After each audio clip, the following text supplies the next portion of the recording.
Hi everyone, my name's Alex and this is just going to be a quick guide on phenols in A2 chemistry. So what is a phenol? So a phenol is just a benzene where one of the hydrogens has been substituted for an OH group. Now this is not an alcohol. It's phenol, it's something completely different, and that OH must be directly bonded to the aromatic ring, so one of the carbons on the aromatic ring, otherwise it's not a phenol. And we can prove that phenol isn't an alcohol because it can't be oxidised to a ketone or a carboxylic acid or an aldehyde if we add potassium dichromate and sulfuric acid. So that is how we know it's not an alcohol if we had to do it in an experiment. Okay, so what makes phenol so special? Well, phenol is special because unlike benzene, it's reactive and it can undergo direct substitution of halogens without a catalyst.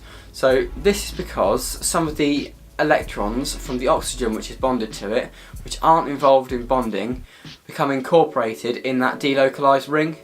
So the ring has more electrons in it, it has a higher electron density and is more negative, so it can induce a dipole in, for example, a bromine molecule, a Br2, and that can form an electrophile. It will actually undergo a triple substitution of bromine, so if you add bromine water to phenol, you'll get a triple substitution on carbons 2, 4 and 6. So if we look at some properties of phenol, this hydrogen, which is bonded to the oxygen, will dissociate in solution. So phenol is actually a weak acid, and it will react with strong bases to produce a phenol salt.